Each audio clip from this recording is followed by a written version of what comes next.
అంత ఆనందం వస్తుంది. ఓ అన్నప్పుడు ఒక వైబ్రేషన్ ఉంటుంది. నియర్లీ 41 టైమ్స్ వామిటింగ్ అయింది, బ్లడ్ వామిటింగ్స్. అది కూడా నేను గురువు దగ్గరికి వచ్చేసినాను. మంచి గురువు దొరకడు. నేను దేవుడికి పూజ చేయను, నాకు విరక్తి వచ్చేసింది. నేను ఏ గమ్యం అయితే చేరాలనుకున్నానో అక్కడికి చేరాను.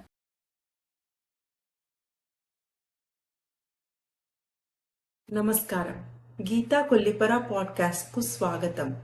ఈ ఎపిసోడ్ నాకు చాలా స్పెషల్, ఎందుకంటే ఇది నా మొదటి తెలుగు ఎపిసోడ్. ఇంకా ముఖ్యంగా ఈరోజు మన అతిథి గురించి ప్రత్యేకంగా చెప్పుకోవాలి. మాతాజీ ఆనందమయీశ్వరి గారు ఒక సాధారణ గృహిణిగా జీవితాన్ని ప్రారంభించి ఎన్నో ఒడిదుడుకుల్ని ఎదుర్కొని ఎన్నో కష్టాలను అధిగమించి సాధనా మార్గాన్ని ఎంచుకున్నారు. హిమాలయాలకు వెళ్లి సాధన చేసి ప్రస్తుతం యోగా టీచర్గా ఎంతో మందికి మార్గదర్శకత్వం వహిస్తూ సాధనా మార్గంలో ముందుకు అడుగు వేయటానికి ప్రోత్సహిస్తున్నారు. నేను మాతాజీ గురించి ఎవరో చెప్పిన మాటలు ఇక్కడ పంచుకోవటం లేదు, నా ఎక్స్పీరియన్స్తో చెబుతున్న మాటలు ఇవి. గత సంవత్సరం నుంచి నేను మాతాజీ దగ్గర యోగా, మెడిటేషన్ నేర్చుకుంటున్నాను. ఆ పరిచయంతోనే అమ్మ నాకు ఇంటర్వ్యూ ఇవ్వటానికి అంగీకరించారు. ఇంకా ఆలస్యం చేయకుండా అమ్మని అడిగి ఎన్నో ఆసక్తికరమైన విషయాలు తెలుసుకుందాం. నమస్కారం అమ్మా.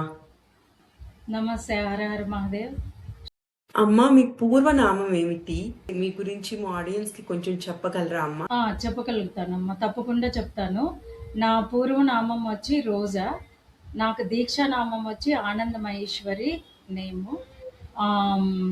ఫస్ట్ రోజా అనే పేరు నుండి ఆనందమహేశ్వరి అనే పేర్లకి ఎలా వచ్చానంటే, యాక్చువల్లీ నా పేరు దీక్షానామం యోగ ఆనందమహేశ్వరి అనేసి పెట్టారు గురువు గారు. నేను ఇంకా కొన్ని సాధనలు చేసేది ఉంది, అది ఇంకా కంప్లీట్ కాలేదు. దానివల్ల నేను ఓన్లీ ఆనందమహేశ్వరి మాత్రమే తీసుకున్నాను. అంటే ఆ దీక్షానామం అనేది మన ఆత్మ అనేది ఆత్మకు పెట్టిన పేరు అన్నమాట. పూర్వనామము వేరే ఉంటుంది, మనం పలుకుబడిగా పిలిచే పేరు వేరే విధంగా ఉంటుంది. మామూలుగా స్పిరిచువల్ దాంట్లో ఈ ఆనందమహేశ్వరి అనే పేరుని యూజ్ చేస్తూ ఉంటారు. మీరు సాధనా మార్గంలో రావటానికి కారణం ఏమిటమ్మా? నేను సాధనా మార్గంలో రావడానికి మెయిన్ కారణము మా ఫ్యామిలీ. ఎందుకంటే కొన్ని ఫ్యామిలీలో కొంతమందిని ఇన్స్పిరేషన్ చేసుకొని ఈ సాధనా మార్గంలోకి వచ్చాను. మళ్ళీ నాకు కొన్ని హెల్త్ ప్రాబ్లమ్స్ ఉన్నాయి.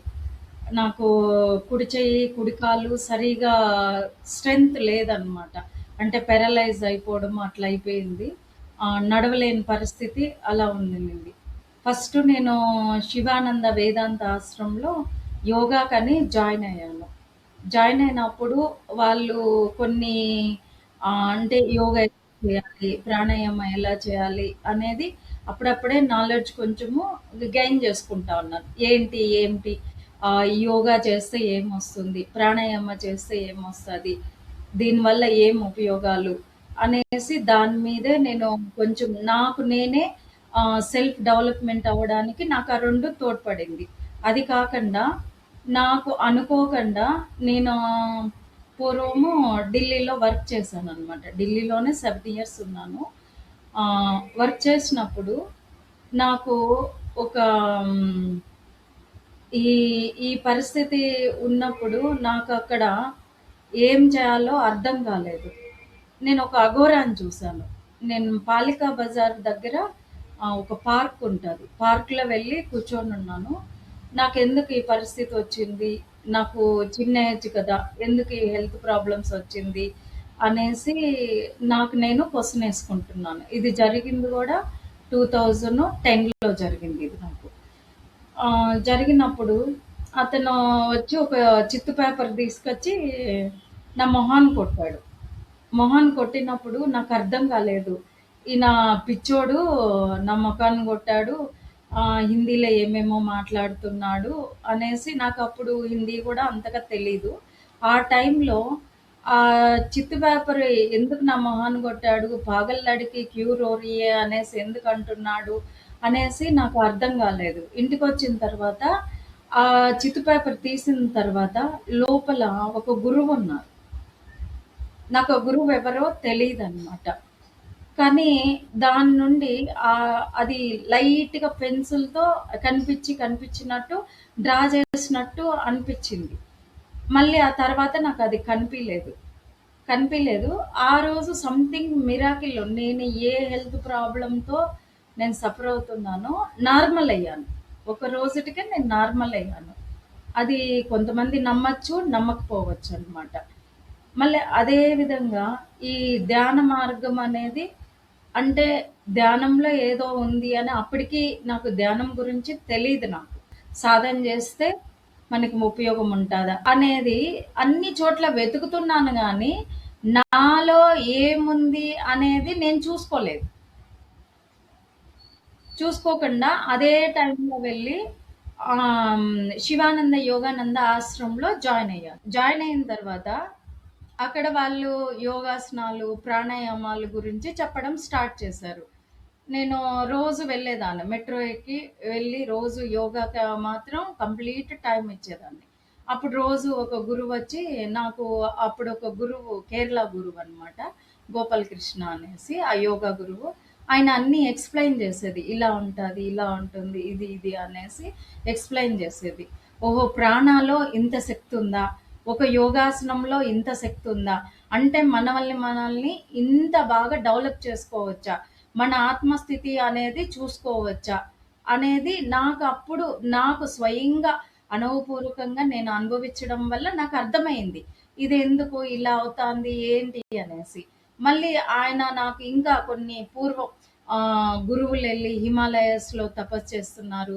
వీళ్ళిలా ఉన్నారు. ఈ బ్రీత్ అనేది అంటే మన ప్రాణాయామ చేయడం వల్ల మన ప్రాణ అనేది ఎలా ఉపయోగించుకోవాలి, ఎలా చేయాలి, ఏంటి అనేది నాకు క్లియర్‌లీ అర్థమయింది. ఇంకా నేను ట్రైనింగ్ తీసుకోవాలనేసి అప్పుడప్పుడు రిట్రీట్‌లకెళ్దాము.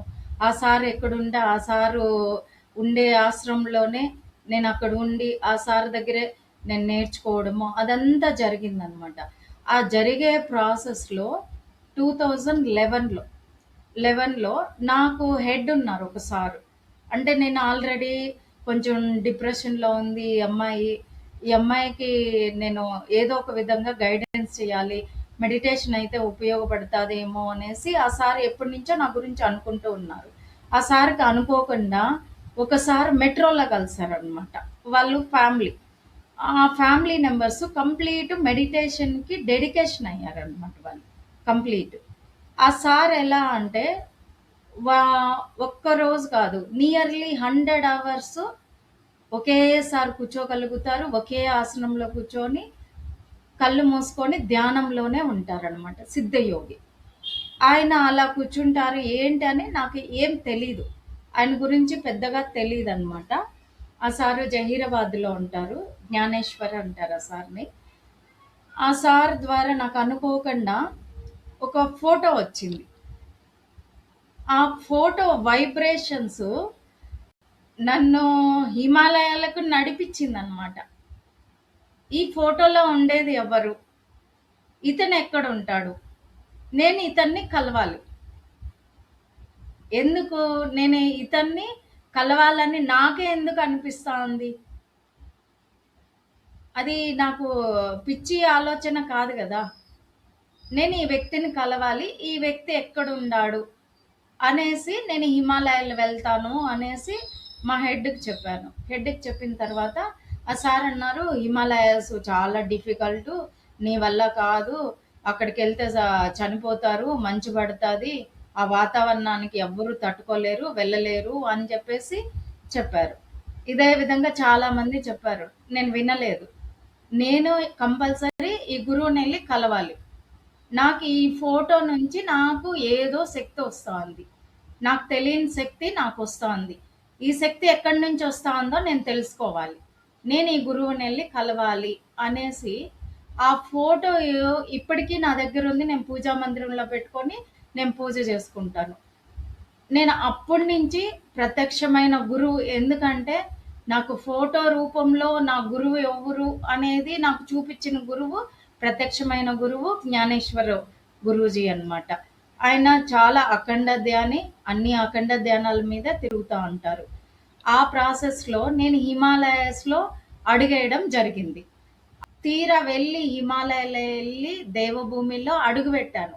అక్కడి నుంచి ట్రావెల్ చేయాలి. అప్పుడు 5:30కి ట్రావెల్ చేస్తే ఈవినింగ్ 5:30కి రీచ్ అవుతాం అనమాట అక్కడికి. ఆ 5:30 నుండి 5:30 లోపల ట్రావెల్ చేసేటప్పుడు మనం ఎప్పుడెప్పుడో పెట్టుకున్న జీవితం మీద వ్యామోహాలు, మనలో ఉండే అరిషడ్ వర్గాలు అన్నీ ఎట్లా అంటే వామిటింగ్ రూపంలో నాకు వామిటింగ్ అయిపోతుంది. మొత్తం ఘాట్ రోడ్లే వామిటింగ్ అవుతుంది. నియర్లీ 41 టైమ్స్ వామిటింగ్ అయింది. బ్లడ్ వామిటింగ్స్ అది కూడా. కానీ నేను ఎక్కడా అలసిపోలేదు. నా ఫేస్ ఇంకా బ్రైట్నెస్ ఎట్లా అంటే ఎలిగిపోతా ఉంది.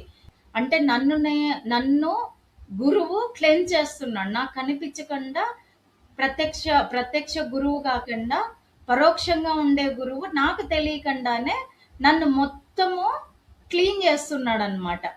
తనలో ఏమేమి ఉన్నాయో అవంతా వచ్చేవాలి. ఎప్పుడెప్పుడో తినుండే మనం తెలుసో తెలియకో తామసిక గుణం ఉండేది, రాజసిక గుణం ఉండేది మనం తినేసింటాము. అదేమవుతుంది మనకి మొత్తం 6 లెవెల్ అంతా మారిపోతుంది. నా 6 లెవెల్ కంప్లీట్ మారిన తర్వాత నేను ఏ గమ్యం అయితే చేరాలనుకున్నానో అక్కడికి చేరాను. అక్కడికి వెళ్ళి అడుగు పెట్టంగానే అస్సలు మామూలు ఎనర్జీ కాదు. కళ్ళల్లో నీళ్ళు వస్తా ఉంది. అసలు ఏం జరుగుతాంది ఇక్కడ? అసలు ఇక్కడ ఏంటి బంధము? మామూలుగా అత్తగారింటికి వెళ్ళినప్పటి నుంచి మనం ఒక అమ్మగారింటికి వెళ్ళాలి, అమ్మగారింటికి వెళ్ళాలని ఒక ట్రాన్స్లో ఉంటాం. అమ్మగారింటికి వస్తానే అరే నా బంధాలు నేను కలిసానే అనే ఫీలింగ్ వస్తుంది. అరే మా అమ్మని చూశాను, మా నాన్నని చూశాను, ఇది నా ఇల్లు అనే ఫీలింగ్ వస్తుంది. నాకు అదే ఫీలింగ్ ఆ ప్లేస్లో కలిగింది. అసలు మామూలుగా లేదు. అసలు ఎందుకు ఈ ప్లేస్‌లోనే నాకెందుకు కలగాలి? నాకెందుకు ఇదవ్వాలి? అనేసి నేను అక్కడి నుంచి అక్కడే ఉండి ఈ టైంలో నేను వెళ్తాను. నేను ఆ గురువుగారు తపస్సు చేసిన గుహకెళ్తాను. ఆ గురువుగారు ఉండే ప్లేస్‌లోనే నేను ఉండి నేను తపస్సు చేసుకుంటాను. నేను ఆయనంత తపస్సు చేయలేను గానీ కనీసం కళ్ళు మూసుకొని కూర్చుంటాను. నాకేదో ఒకటి గురువు చెవులో అయినా చెప్తారు కదా! నేను వెళ్తాను అనేసన్నా. మార్నింగ్ అవ్వంగానే ఇంక వెళ్దాము, గుహకి వెళ్దాము అనేసి స్టార్ట్ అవ్వంగానే అంత ఆనందం వస్తుంది. నాకు అర్థం కావడం లేదు. ఏందిది? ఈ గుహలో ఇంత ఎనర్జీ ఉంది. నాకు ఏదో జరుగుతా ఉంది. ఏమి అర్థం కాని పరిస్థితిలో ఉందన్నమాట. అయితే గుహల్లో మెడిటేషన్ చేసుకుందాం రోజు ఇంకొచ్చి. ఇక్కడే 1 వీక్ ఉందాము అన్నట్టు డిసైడ్ అయ్యి ఒక 5 అవర్స్ వరకు ఉండేసి నేను గురువు దగ్గరికి వచ్చేసినాను. నాకెవరు గురువు అవసరం లేదు ఇంకా. నాకు ఈయన గురువు. ఈయన ద్వారా నేను ఎంతో నేర్చుకున్నాను. ఎంతో అసలు నేను ఎప్పటి నుంచో నాకు జన్మ జన్మల నుండి తపస్సు ఉండాది. అందుకే నేను ఇక్కడికి రాగలిగాను అనేసి అనిపించింది. నా మనసులో అనిపించిన తర్వాత కిందికి వచ్చేసాను. ఎంతసేపు ఆ గుహ నడుస్తుంది, గురువుగారు కనిపిస్తున్నారు, ఆ గుహ కనిపిస్తుంది, గురువుగారు కనిపిస్తారు. ఇదే ధ్యాసలో వారం రోజులు రోజు వెళ్ళడం రావడం, వెళ్ళడం రావడం ఇదే జరిగిపోయింది. జరిగిపోయిన తర్వాత నాకు అందరికి మెసేజ్లు ఇస్తారు గురువులు. నాకెందుకు మెసేజ్ ఇవ్వడం లేదు? నాకు మెసేజ్ ఇవ్వాలి రోజు. అయితే నేను ఇంకా ఒక 2 గంటలు మెడిటేషన్లో కూర్చుంటా. నా గురువుగారు మెసేజ్ ఇస్తారో లేదో చూస్తాను నేను అని చెప్పేసి కూర్చున్నాను. కూర్చున్న తర్వాత నువ్వు ఇక్కడికి వచ్చి సాధన చేసుకోవాలి, 41 రోజు ఇక్కడే ఉండాలి నువ్వు అనేసి చెప్పారనమాట.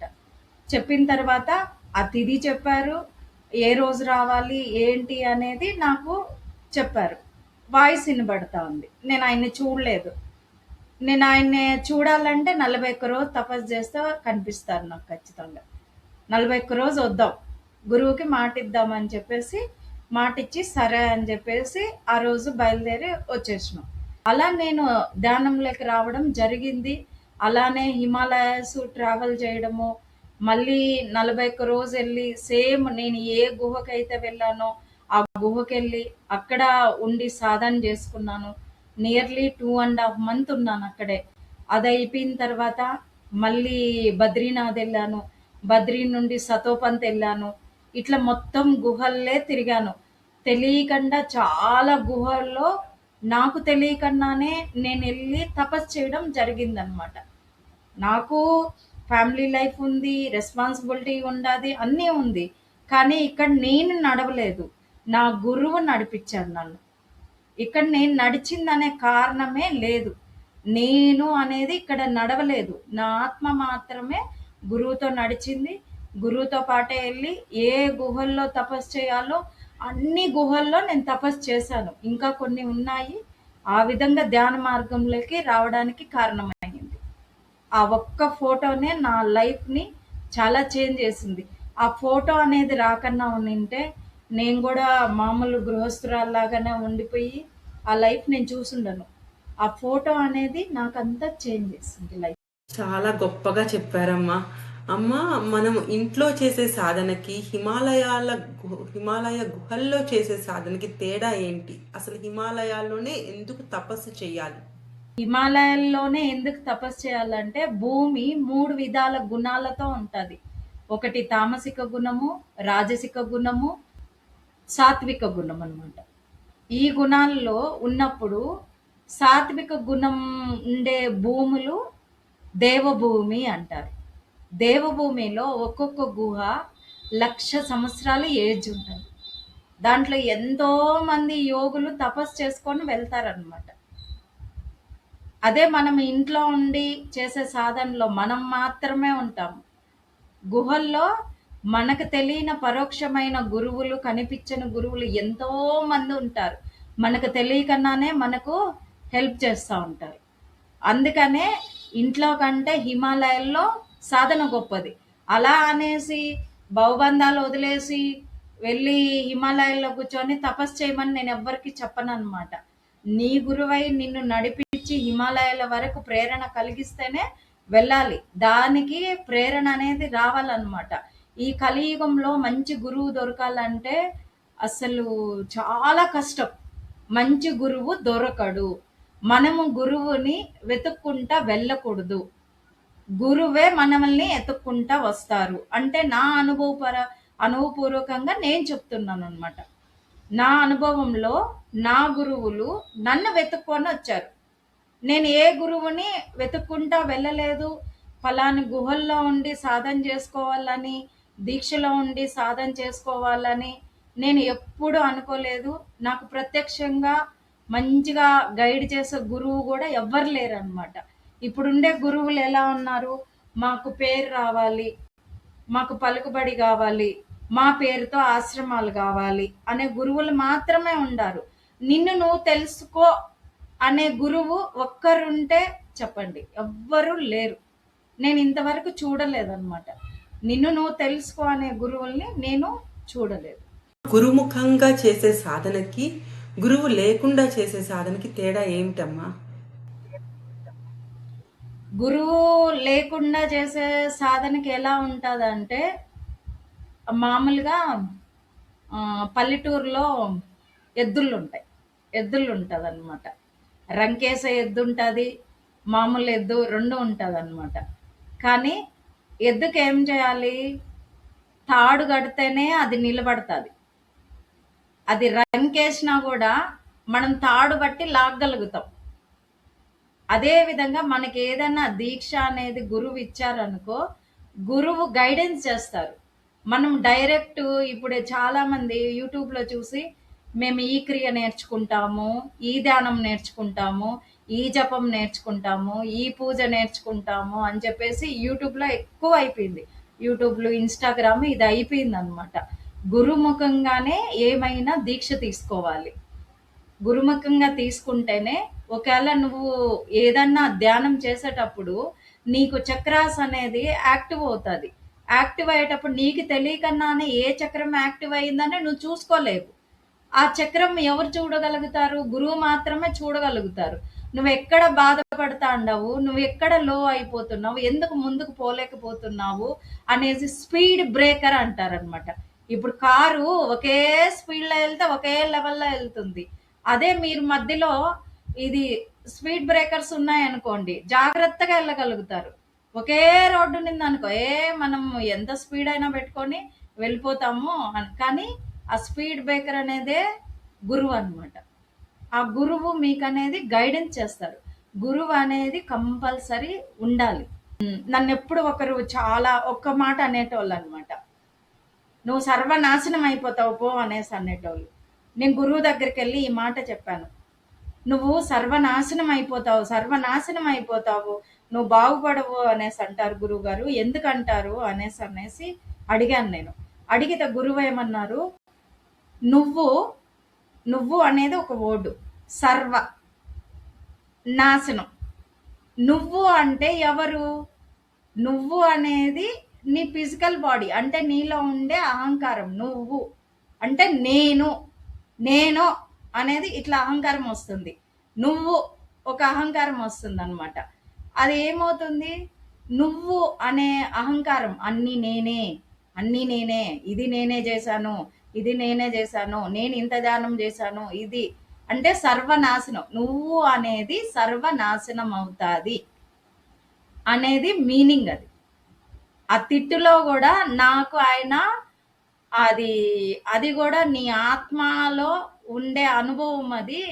నువ్వు అంటే నీ ఫిజికల్ బాడీలో ఉంటేనే నువ్వు బాధపడతావు, సర్వనాశనం అయిపోయినావు అనేది నీకు ఎంత మంచి మాట.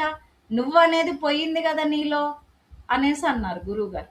చాలా అద్భుతంగా వివరించారమ్మా. అమ్మా, సహకార కర్మను అనుసరించే సాధన మంచిదా లేక నిరాకార కర్మను అనుసరించి చేసే సాధన గొప్పదా అమ్మా? రెండు గొప్పవే. ఎందుకు రెండు గొప్పవే అని చెప్తానంటే, సహకార కర్మ లేనిది నిరాకార కర్మలోకి ఎవ్వరూ రాలేరు. సహకార కర్మలో అనుభవం ఉంటేనే నిరాకార కర్మలోకి రాగలుగుతారు. సహకార కర్మ అనేది దేనిని అంటారంటే, మంత్రము, పూజ, విగ్రహారాధన, వీటిని సహకార కర్మ అంటారు. మీరు ఏదో ఒక దేవుణ్ణి, ఏదో ఒక మంత్ర జపము, అది జపం అనేది జపాన్ని ధారణ చేయాలి. అంటే రోజు జపం చేయడం అన్నమాట. ఒక ధారణగా జపం చేయడం వల్ల మీకొచ్చే ఆలోచనలు, అనవసరమైన ఆలోచనలన్నీ సహకార కర్మలోకి పోతాది. ఇది జపం చేయంగా లాస్ట్‌కి మైండ్ సైలెంట్ అయిపోతుంది. మనసుతో పనుండదు. ఆత్మ సైడు ప్రయాణం చెయ్యాలి అనే కోరిక కలుగుతదనమాట. మనం ఆత్మతో ఉండాలి. నేను శరీరంతో ఉండకూడదు. మనం జపం తీసుకున్నాం. జపం తీసుకునేటప్పుడు దాన్ని మనస్ఫూర్తిగా చేయాలి. మనస్ఫూర్తిగా చేసినప్పుడు ఆ జపంలో వచ్చే అక్షరం, అంటే ఇప్పుడు ఓంకారం తీసుకో. ఓంకారం నుండే సృష్టి అంతా పుట్టింది. అందరూ ఓంకారం నుండి వచ్చిన వాళ్ళనమాట. ఆ ఓంకారంలో ఓం అన్నప్పుడు ఒక వైబ్రేషన్ ఉంటది. అదే విధంగా మంత్ర జపంలో ఒక్కొక్క బీజాక్షరాలు ఒక్కొక్క విశిష్టత ఉంటదనమాట. ఆ బీజాక్షరాలు అనేది ఏమవుతుంది, మనకు ఆరా లెవెల్ అనేది మనకి పెంచుతుంది. ఆరా లెవెల్ ఎంత ఉండాలి ఏంటి అనేది ఆ మంత్ర దీక్షతో ఆరా లెవెల్ మనకు ప్రొటెక్షన్ అవుతుంది అనమాట. ఒక షీల్డ్ లాగా ఉపయోగపడుతుంది మంత్ర జపం. పూజ అంటావా, మనం పిల్లల్ని ఎలా చేస్తామో, పిల్లల్ని రెడీ చేస్తాం అనమాట. స్కూల్కి పంపించేటప్పుడు స్నానం చేయించి, డ్రెస్ వేసి, అన్నం తినిపించి, వాళ్ళకి అన్ని అలంకారాలు చేసి పంపిస్తాం అనమాట. అదే విధంగా భగవంతుడికి మన బాబులాగా చూడాలి, లేకంటే మన బిడ్డలాగా చూడాలి, లేకంటే మన తల్లిలాగా చూడాలి, లేకంటే తండ్రిలాగా చూడాలి. నువ్వు ఏ మైండ్లో అన్నా చూడొచ్చు. దాన్ని మన ముందర ఒక విగ్రహం లాగా మాత్రం చూడకూడదనమాట. ఆడ చేసేది నీలో ఉండేది నా ఆత్మే, నాలో ఉండేది నీ ఆత్మే. ఆ విధంగా అనుకొని ఎదురుగా దేవుడికి అన్ని అలంకరణ మంచిగా చేయాలి. స్నానం పోయాలి, అంటే వాటర్ తీసుకొని అభిషేకం చేయాలి. అభిషేకం చేసిన తర్వాత మంచిగా బట్ట తీసుకొని తుడవాలి. తుడిచిన తర్వాత బొట్టు పెట్టాలి. బొట్టు పెట్టి లాస్ట్‌కి పూలెయ్యాలి. పూలేసిన తర్వాత హారతి ఇవ్వాలి. హారతి ఇచ్చిన తర్వాత నమస్కారం చేసుకోవాలి. పూజా విధానంలో ఇలా అవుతుంది. అది ఎందుకు? నీ ఆత్మకి నువ్వు రోజు నమస్కారం చేసుకుంటున్నావు. ఈ శరీరం అనే దేవాలయంలోకి వచ్చినావు.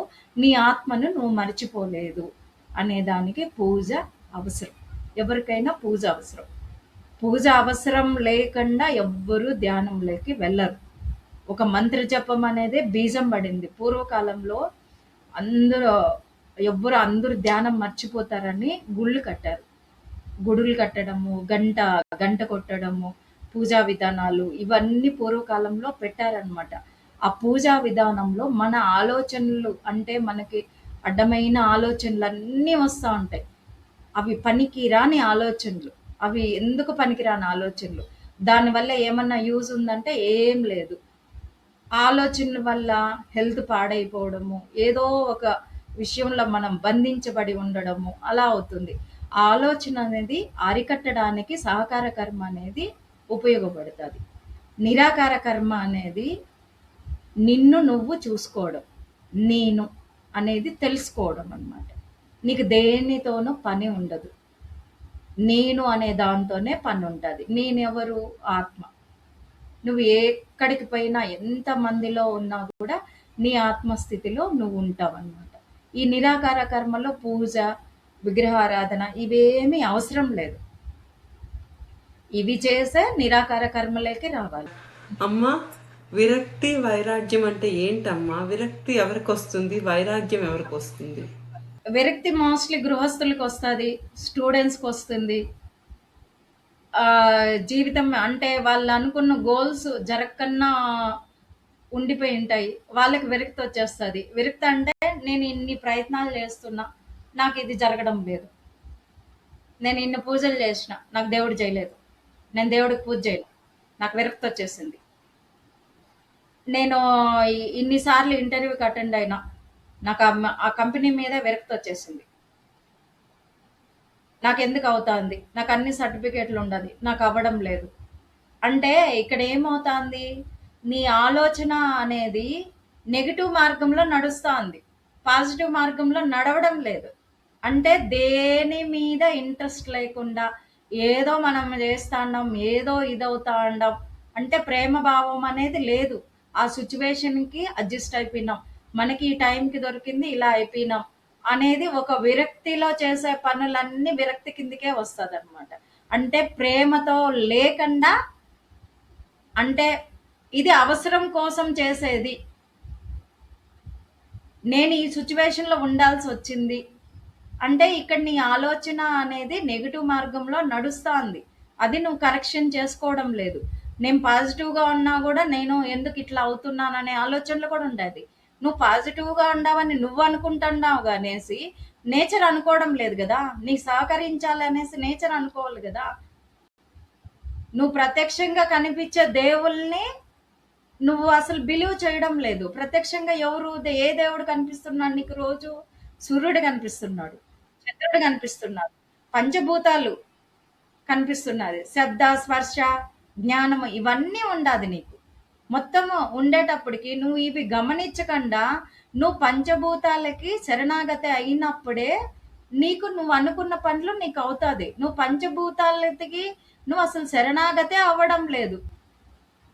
నువ్వు ప్రత్యక్షంగా కనిపించే దేవుళ్ళకే నువ్వు ఇంపార్టెంట్ లేదు. మనము నెగిటివ్గా తీసుకునే ఆలోచనలు ఎట్లా ఉంటుందంటే మన లైఫ్నే వేరే విధంగా అడ్జస్ట్మెంట్లోకి వెళ్ళిపోతుంది. నువ్వు అనుకున్న లైఫ్ నీకు రాదనమాట.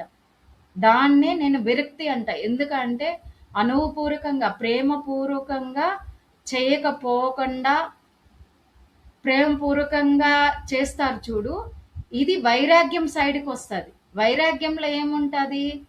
నువ్వు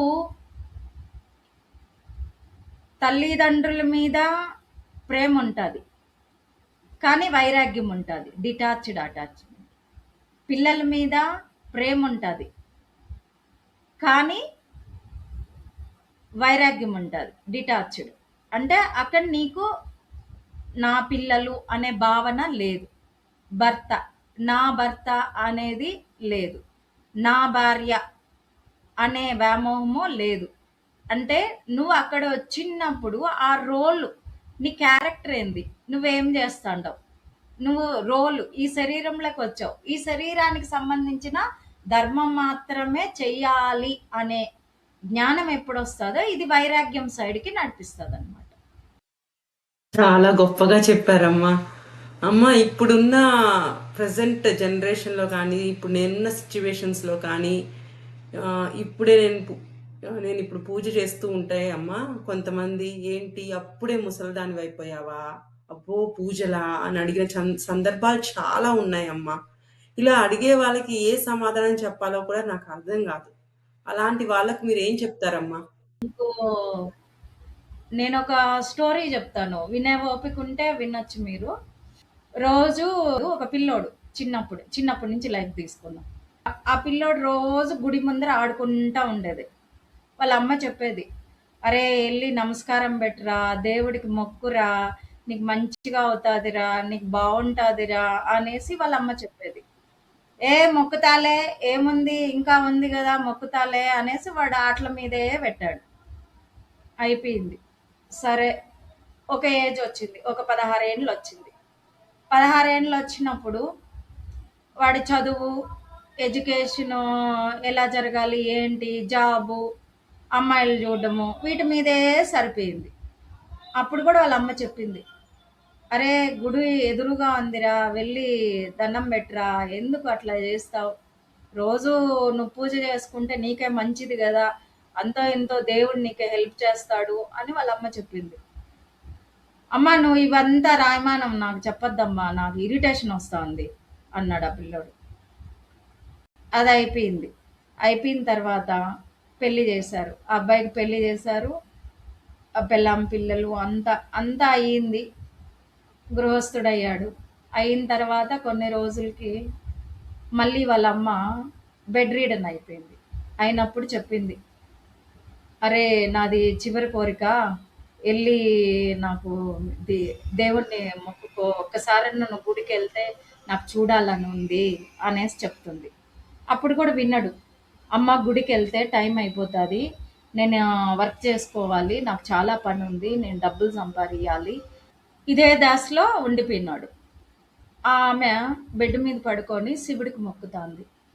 ఓం నమ శివాయ, ఓం నమ శివాయ, ఓం నమ శివాయ, నా బిడ్డ మనసు ఇప్పుడన్నా మార్చు, నువ్వే మార్చాలి ఆయన్ని, నువ్వే ఆయన్ని మీ గుడి వరకు పిలిపించుకోవాలి, నేను లాస్ట్ కోరిక నాకు, నా కొడుకు గుడికి వెళ్తే చూడాలని కోరిక ఉంది నాకు అనేసి మొక్కుకొని ఆమె ప్రాణం వదిలేసింది. వదిలేసిన తర్వాత లాస్ట్కి దానక్రియలు అన్నీ అయిపోయినాయి. అయిపోయిన తర్వాత లాస్ట్కి శివుడే వచ్చాడు. అరే నా భక్తురాలు నన్ను ఇట్లా కోరిక కోరింది, శివుణ్ణి ఎవరైనా బోలా శంకరుడు అంటారు, ఆ కోరిక తీర్చకపోతే ఎట్లా, వీడిని ఎట్లయినా గుడికి తీసుకెళ్ళాలి అని చెప్పేసి శివుడే బాగా ముసలాయన రూపంలో వచ్చాడు. నాన్న నువ్వు గుడికి రా, మా నేను ఆ గుళ్ళో ఉండే పూజారిని, నువ్వు గుడికి రా, మీ అమ్మ చివరి కోరిక అనేసి చెప్పారు. చెప్తే ఇష్టం వచ్చినట్టు తిట్టాడు శివుణ్ణి, నాకు టైం లేదు, అది లేదు, ఇది లేదు అనేసి. డబ్బులు బాగా సంపాదించాడు, 4-5 బిల్డింగ్లు అయిపోయినాయి. లాస్ట్కి బెడ్ రీడన్ అయిపోయినాడు. చాలామంది డాక్టర్లు వస్తున్నారు, చూస్తున్నారు, వెళ్తున్నారు, చూస్తున్నారు, వెళ్తున్నారు. కానీ డాక్టర్లు కూడా చేతులెత్తేశారు, ఇంకా ఈయన బతికేది కష్టము, అది ఇది అనేసి. అప్పుడు 2 చేతులు జోడించి, స్వామి నేను ఇన్ని రోజులు గుడికి రాలేకపోయినాను, నన్ను గుడికి వచ్చేటట్టు చెయ్యి అని 2 చేతులు పెట్టి జోడించాడు. టైం అయిపోయింది, టైం అయిపోయింది, ఆయన టైం అయిపోయింది, ఇంక వెళ్ళిపోవాలి ఈరోజు. యమధర్మరాజు ఊరికే ఉండడు కదా, వచ్చి తీసుకొని వెళ్ళిపోయినాడు. అలా జరుగుతుంది. ముసలోళ్ళకి భక్తి అనేది కాదు, ముసలోళ్ళే భగవద్గీత తినాలి, ముసలోళ్ళే ఈ తీర్థయాత్రలు చేయాలి, ముసలోళ్ళే జపాలు చేయాలి అనేది ఎక్కడ ఏ గ్రంథంలోనూ రాయలేదు. నువ్వు జపం చేస్తున్నావు అంటే నీకు పూర్వజన్మ సుకృతం ఉంది కాబట్టే నీకు ఇంత చిన్న ఏజ్‌లో జపం చేసే అంత శక్తి వచ్చిందంటే సాక్షాత్తు శివుడి సంకల్పం అది. నన్ను కూడా హేళన చేశారు. చిన్న ఏజు ముసలిదానిలాగా మాట్లాడతావు, హిమాలయాలకి ఏం పని, ఎందుకు, ఏమని. నాకు ఇక్కడ లేని ఆనందం అక్కడ దొరికింది. అట్లని నేనేం నా బంధాలను నేనేం నెగ్లెక్ట్ చేయలేదే. ఈ శరీరంలోకి వచ్చినాను, ఈ శరీర ధర్మం ఏం చేయాలి, నా బంధాలకు ఎట్లా నేను విలువ ఇవ్వాలి, ఏంటి అనేది నేను అన్నీ చూసుకొని బ్యాలెన్స్డ్గా చేస్తున్నా. అట్లని ఎప్పుడు నేను స్పిరిచువల్ లైఫ్ వదలలేదు, అదే మార్గంలోనే నడుస్తున్నాను. సాధన పెరుగుతున్న కొద్దీ గ్యాదరింగ్స్ మీద ఆసక్తి పోవటం ఇలాంటివన్నీ చాలా సహజం అంటారమ్మా. ఈ మార్పు అసలు ఎందుకు వస్తుందమ్మా? ఈ మార్పు ఖచ్చితంగా ప్రతి ఒక్కరికి వస్తుంది. సాధన అనే దాంట్లో ఒక్కొక్క స్టేజు తెలుసుకుంటావు, నువ్వు ఎవరు అనేది తెలుసుకుంటావు, నువ్వు ఎక్కడి నుంచి వచ్చావు అనేది తెలుసుకుంటావు, ఈ శరీరంలో నువ్వు ఎందుకు ఉండావు అనేది తెలుసుకుంటావు. అది తెలుసుకున్న తర్వాత దేని మీద వ్యామోహం ఉండదు. నువ్వు అది ఏం చేయాలో ఆ పని వరకే చేస్తావు. ఓన్లీ భగవద్గీతలో 4 యోగాలు ఉంటాయి. 4 యోగాలు ఏంటి? కర్మయోగ, భక్తి, జ్ఞానయోగ, భక్తి యోగ, రాజయోగ. దీంట్లో కర్మయోగాలో నువ్వు అసలు సిసలైన మంచి కర్మలో నడిచినప్పుడు నీ కర్మ అనుసారం నువ్వు నడుస్తావు. ఎప్పుడైతే జ్ఞానయోగం అంటే దానికి సంబంధించిన జ్ఞానాన్ని తెలుసుకుంటావో, ఆ జ్ఞానం కూడా మంచితో కూడిన జ్ఞానం ఉండాలి. ఏదో బయట వాళ్ళు చేశారు నేను కూడా చేయాలనే ఇదితో పోకూడదు. నీ అంతర్ముఖంగా నీకు ప్రేరణ కలిగితేనే భక్తి యోగంలోకి వెళ్ళాలి. భక్తి యోగం నుండి రాజయోగం. ఇందాక మీరు అడిగారు సహకార కర్మ, నిరాకార కర్మ అని. ఈ సహకార కర్మలోకి ఈ 3 వస్తుంది. కర్మయోగం వస్తుంది, జ్ఞానయోగం వస్తుంది, భక్తి యోగం వస్తుంది, రాజయోగం నిరాకార కర్మలోకి వస్తుంది. ఈ 3 క్రాస్ చేసినప్పుడే వస్తుంది. డైరెక్ట్ ఈ జన్మలో డైరెక్ట్ రాజయోగంలోకి వెళ్ళిపోయినాడంటే పూర్వజన్మలో ఎన్నో జన్మల తపస్సు అతనితో నడుస్తూ ఉంటుంది. అందుకే అతను డైరెక్ట్ సాధనలోకి వెళ్ళగలుగుతారు. ఇప్పుడు నేను ఒక గురువు గురించి ఫస్ట్లో చెప్పాను. జహీరాబాద్లో ఉంటారు జ్ఞానేశ్వర్ గురువు. 100 గంటలు ఒకేసారి 100 అవర్స్ ఒకేసారి ఒకే ఆసనంలో కూర్చోగలుగుతారు. ఆయన కళ్ళు తెరవు. అంటే ఎన్నో జన్మల నుండి తపస్సు చేసుకోగలిగితేనే అలా కూర్చోగలుగుతారు. ఆయన కూర్చున్నాడు నేనెందుకు కూర్చోలేదు అని చెప్పేసి నీ నడుము ఇరగొట్టుకోకూడదు, నీ కాళ్ళు ఇరగొట్టుకోకూడదు. అర్థమైందా? వాళ్ళ కర్మానుసారము వాళ్ళ ధ్యాన ప్రయాణం అనేది జరుగుతుంది. మనం ఎపిసోడ్ ముగించే ముందమ్మా ఒక లాస్ట్ క్వశ్చన్ అమ్మా. మాలాంటి గృహస్థులకు మీరు ఇచ్చే సూచన ఏంటమ్మా? మీలాంటి గృహస్థులకి ఇచ్చే సూచన ఏంటంటే, ఇప్పుడుండే జనరేషను అంతా కొంచెం ఫాస్ట్గా ఉంది. అంటే కంపేరింగ్ ఎక్కువ అనమాట. మాకు ఇవి లేవే, వాళ్ళు ఇలా ఉన్నారే, నేను ఎందుకు ఈ స్థితిలో ఉండాను అనేసి ఉంటారు. భౌతికంగానే కాదు, ఆధ్యాత్మికంగా కూడా అలానే ఉండారు. ఎలా ఉండాలంటే అసలు సిసలు అయిన సాధకులు నువ్వు ఏ జపం చేస్తాండావు, నీ గురువెవరు, నువ్వు ఎవరికి పూజ చేస్తాండావు అనేది కూడా తెలియకూడదు. తెలియకుండా గుప్తంగా సాధన చేసుకోవాలి గృహస్థులు. లేదు మాకు ఈ మంత్ర సాధన వల్ల ఏమీ ఉపయోగం లేదు, మేమేం చేయలేము, మాకు ఈ మంత్రం చేస్తే బిల్డింగ్లు వస్తాయన్నారు, ఈ మంత్రం చేస్తే నగలు వస్తాయన్నారు, ఈ మంత్రం చేస్తే మేము కోటీశ్వర్లు అయిపోతామన్నారు, మేము చేయలేకపోతున్నాం అనేది థింకింగ్ ఉంటుంది చూడు, వాళ్ళకి వేస్ట్. మంత్ర జపం వేస్ట్, గుళ్ళు వేస్ట్, షో చేసుకుంటారు కొంతమంది. మేము ఈరోజు వెంకటేశ్వర స్వామి కళ్యాణం చేసాము, ఎన్ని డబ్బులు పెట్టి ఖర్చు పెట్టాము తెలుసా, మేము ఇంతమందికి భోజనాలు పెట్టాము, ఇంతమందికి చేసాము అనేది అది భక్తి కాదు, అది రక్తి కిందికే వస్తుంది. రక్తి భుక్తి ఈ రెండిటి కిందికి వస్తుంది. నువ్వు భక్తి మార్గంలో నడవాలి అంటే నువ్వు చేసే సాధన ఎవరికి తెలవకూడదు. నేను ఇన్నిసార్లు చేశాను అనేది కూడా తెలవకూడదు. నువ్వు ఎవరి దగ్గర గురుదీక్ష తీసుకుంటావో వాళ్ళకి మాత్రమే చెప్పాలి. నీ పక్కన పారాయణం చేయి, మన గ్రూపే కదా అని చెప్పడానికి కూడా వీల్లేదన్నమాట. ఎందుకంటే డిఫరెంట్ మైండ్లు ఉంటుంది. కొంతమందికి ఏమంటే నేను ఇన్నిసార్లు ఈరోజు నేను 108 టైమ్స్ లలిత సహస్రనామాలు చదివేసినాను అని చెప్తారు. అరే ఈమె 108 టైమ్స్ ఒక్క రోజులోనే పారాయణం చేసిందా, నేను చేయలేకపోయినానే అని ఆ మనిషిని బాధ పెట్టినట్టే కదా, అది కర్మ కిందకే వస్తుంది కదా. అంతేనమ్మా. ఆధ్యాత్మికంలో కూడా మనకు తెలియకుండానే కర్మ క్యారీ చేస్తాం. ఇలాంటివి ఏవి లేకుండా మీకుండే లైఫ్ మీరు ప్రశాంతంగా లీడ్ చేయాలనేసి నేను కోరుకుంటున్నాను. ఇది గృహస్థులందరికీ చెప్తున్నాను. చాలా చాలా ధన్యవాదాలమ్మా. మాతో ఇన్ని విశేషాలు సాధన గురించి మాతో పంచుకున్నందుకు చాలా చాలా చాలా ధన్యవాదాలమ్మా. హరి హరి మహాదేవమ్మ. నేను కూడా మీకు కృతజ్ఞత చెప్తున్నాను. ఈరోజు నా ద్వారా కొంతమందైనా చేంజ్ అవుతారేమో అని చిన్న కోరిక అన్నమాట. మరో ఎపిసోడ్తో మీ ముందుకు మళ్ళీ వస్తాను. అంతవరకు సెలవు. నమస్కారం.